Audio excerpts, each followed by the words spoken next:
നമസ്കാരം. ഇനി നമുക്ക് വളരെ എളുപ്പത്തിൽ ഉണ്ടാക്കിയെടുക്കാൻ പറ്റുന്ന നല്ല ക്രീമി പരുവത്തിലുള്ള ഒരു സൂപ്പർ മോരുകറിയുടെ റെസിപ്പി നോക്കാം. ഉണ്ടാക്കിയെടുക്കലൊക്കെ വളരെ സിമ്പിളാണെങ്കിലും ടേസ്റ്റിൻ്റെ കാര്യത്തിൽ ഒരു രക്ഷയില്ല, അടിപൊളിയാണ്. അപ്പോൾ എല്ലാവരും എന്തായാലും ഒന്ന് ട്രൈ ചെയ്ത് നോക്കാം. അപ്പോൾ നമുക്ക് നേരെ വീഡിയോയിലേക്ക് പോകാം. അപ്പോൾ ഇതിന് വേണ്ടിയിട്ട് ഞാനൊരു കപ്പ് തൈര് എടുത്ത് വെച്ചിട്ടുണ്ട്. അത്യാവശ്യം നല്ല കുറുകിയ തൈരാണ്. പിന്നെ നമ്മൾ ഇതിന് വേണ്ടിയിട്ട് എടുക്കുമ്പോൾ അധികം പുളിയുള്ള തൈര് എടുക്കരുത്, ഒരു മീഡിയം പുളിയുള്ള തൈര് തന്നെ എടുക്കുക. എന്നിട്ട് ഇതിലേക്ക് നമുക്ക് കുറച്ച് ഐറ്റംസ് ഒന്ന് ചേർത്ത് കൊടുക്കാം.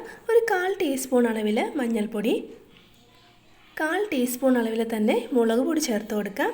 പിന്നെ ആവശ്യത്തിനുള്ള ഉപ്പ് ചേർത്ത് കൊടുക്കാം. ഞാനൊരു 3/4 ടീസ്പൂണിനടുത്ത് ചേർത്ത് കൊടുത്തിട്ടുണ്ട്. വേണമെന്നുണ്ടെങ്കിൽ നമുക്ക് നോക്കിയിട്ട് പിന്നീട് ചേർത്ത് കൊടുത്താൽ മതി.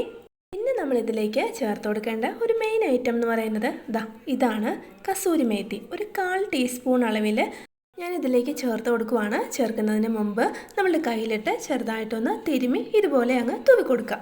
അപ്പോൾ കസൂരി മേത്തി നമ്മൾ വളരെ കുറച്ചേ ചേർത്ത് കൊടുക്കുന്നുള്ളൂ. പക്ഷേ നമ്മളുടെ ഈ ഒരു റെസിപ്പിക്ക് ഒരു വെറൈറ്റി ടേസ്റ്റ് കൊടുക്കാനായിട്ട് ഈ ഒരു കസൂരി മേത്തി ഇടുന്നത് കൊണ്ട് പറ്റും. പിന്നെ ഇതില്ല എന്നുണ്ടെങ്കിൽ കസൂരി മേത്തി ഈ ഒരു സ്റ്റേജിൽ നമുക്ക് സ്കിപ്പ് ചെയ്തേക്കാം. ബാക്കി കാര്യങ്ങൾ അതുപോലെ തന്നെ ചെയ്തെടുക്കാം. അപ്പോൾ അത് നന്നായിട്ട് എല്ലാം കൂടി ഒന്ന് ഇളക്കി യോജിപ്പിച്ച് കൊടുത്തിട്ടുണ്ട്. ഇനി ഇതിലേക്ക് വേണ്ടുന്ന മറ്റൊരു പ്രധാന ഐറ്റം എന്ന് പറയുന്നത് സവാളയാണ്. ഒരു സവാള, ഒരു മീഡിയം വലിപ്പത്തിലുള്ള സവാള ഞാൻ എടുത്ത് വെച്ചിട്ടുണ്ട്. അപ്പോൾ അത് നമുക്ക് നേർപ്പിച്ച് ഇതുപോലെ ഒന്ന് കട്ട് ചെയ്തിട്ടെടുക്കാം. അപ്പോൾ നമ്മൾ സവാള എണ്ണയിലേക്കിട്ട് ഫ്രൈ ചെയ്തിട്ടാണ് എടുക്കുന്നത്. അപ്പോൾ അതുകൊണ്ട് തന്നെ സവാള വളരെ തിന്നായിട്ട് തന്നെ ഒന്ന് കട്ട് ചെയ്യാനായിട്ട് ശ്രദ്ധിക്കണേ. അപ്പോൾ സവാള കട്ട് ചെയ്ത് വെച്ചു. ഇനി നമുക്ക് നമ്മളുടെ ബാക്കി പരിപാടി അങ്ങ് ചെയ്തെടുത്തേക്കാം. അപ്പോൾ അതിനായിട്ട് ഞാൻ ഒരു ചെറിയ ഇരുമ്പിൻ്റെ ചീനച്ചട്ടി ഒന്ന് വെച്ച് കൊടുത്തിട്ടുണ്ട്. നന്നായിട്ട് ചൂടായ ശേഷം ഇതിലേക്ക് 2 സ്പൂൺ വെളിച്ചെണ്ണ ഒഴിച്ചു കൊടുക്കാം. വെളിച്ചെണ്ണ നന്നായിട്ടൊന്ന് ചൂടായ ശേഷം ഇതിലേക്ക് നമ്മൾ കട്ട് ചെയ്ത് വെച്ചിരുന്ന സവാള ഇട്ട് കൊടുക്കാം. അപ്പോൾ സവാള പെട്ടെന്ന് വഴണ്ട് കിട്ടണം എന്ന് പറഞ്ഞിട്ട് നമ്മൾ ഇതിലേക്ക് ഉപ്പൊന്നും ചേർത്ത് കൊടുക്കണ്ട. ഇത് നന്നായിട്ട് ഇളക്കി കൊടുത്തുകൊണ്ട് മീഡിയം ഫ്ലെയിമിൽ വെച്ചിട്ട് നമുക്ക് ഫ്രൈ ചെയ്തിട്ട് എടുക്കാം. നല്ലൊരു ഗോൾഡൻ ഷെയ്ഡ് ആവുന്നത് വരെ ഇളക്കി കൊടുത്തുകൊണ്ടൊന്ന് ഫ്രൈ ചെയ്തെടുക്കാം. ഇപ്പോൾ സവാള ചെറുതായിട്ടൊന്ന് സോഫ്റ്റായിട്ട് കുക്കായിട്ടുണ്ട്.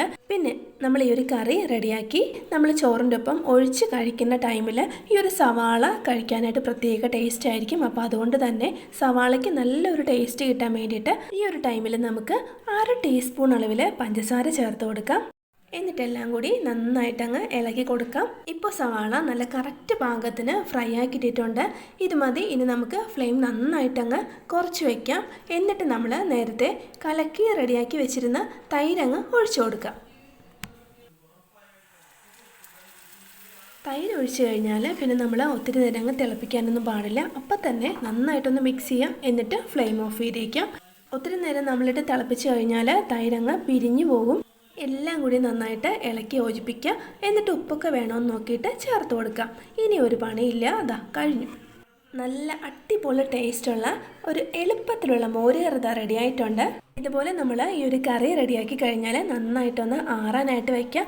ആറി വരുമ്പോഴേക്കും ഒന്നുകൂടി കറിയൊക്കെ അങ്ങ് കുറുകി വരും. നല്ല ടേസ്റ്റിയുമാകും. അപ്പോൾ എല്ലാവർക്കും സിമ്പിളായിട്ട് ഉണ്ടാക്കി എടുത്ത് കഴിക്കാൻ പറ്റിയ ഒരു എളുപ്പത്തിലുള്ള കറിയാണ്. തീർച്ചയായിട്ടും ഒന്ന് ട്രൈ ചെയ്ത് നോക്കുക. തേങ്ങയോ പച്ചമുളകോ ഇഞ്ചി ഉള്ളിയോ ഒന്നും വേണ്ട. അപ്പോൾ ഗാർണിഷിങ്ങിന് വേണ്ടി ഒരല്പം കറിവേപ്പില ഞാൻ ഇതുപോലെ ഒന്ന് കട്ട് ചെയ്തിട്ട് ഇട്ട് കൊടുക്കുവാണ്. അപ്പോൾ നല്ല ചൂട് ചോറിനൊപ്പം ചെറിയ എരിവും പുളിയും ചെറിയ മധുരവും ഒക്കെയുള്ള ഈ ഒരു അടിപൊളി കറി കൂട്ടി കഴിക്കാനായിട്ട് നല്ല ടേസ്റ്റാണ്. അപ്പോൾ ഇത് എല്ലാവർക്കും ഇഷ്ടപ്പെട്ടെന്ന് വിചാരിക്കുന്നു. ഒരു തവണയെങ്കിലും ഒന്ന് ട്രൈ ചെയ്ത് നോക്കാൻ മറക്കല്ലേ, അല്ലെങ്കിൽ ഭയങ്കര നഷ്ടമായിരിക്കും. അപ്പോൾ നമ്മുടെ വീഡിയോ കണ്ടിഷ്ടപ്പെട്ടാൽ ഒന്ന് ലൈക്ക് ചെയ്യുക. നമ്മുടെ ചാനലിൽ പുതിയതായിട്ട് വന്ന കൂട്ടുകാരുണ്ടെങ്കിൽ ഒന്ന് സബ്സ്ക്രൈബ് ചെയ്ത് സപ്പോർട്ടും കൂടി ചെയ്യുക. അതുപോലെ തന്നെ സബ്സ്ക്രൈബ് ബട്ടൻ്റെ അടുത്തുള്ള ഒരു കുഞ്ഞു ബെല്ലൈക്കൺ ഒന്ന് മറക്കാതെ പ്രസ് ചെയ്ത് ഓൾ എന്ന ഓപ്ഷൻ കൂടി ഇനേബിൾ ചെയ്തിടാൻ മറക്കല്ലേ. അപ്പോൾ ഇത്രയേ ഉള്ളൂ. നമുക്ക് മറ്റൊരു നല്ല അടിപൊളി റെസിപ്പിയുമായി വീണ്ടും കാണാം. താങ്ക്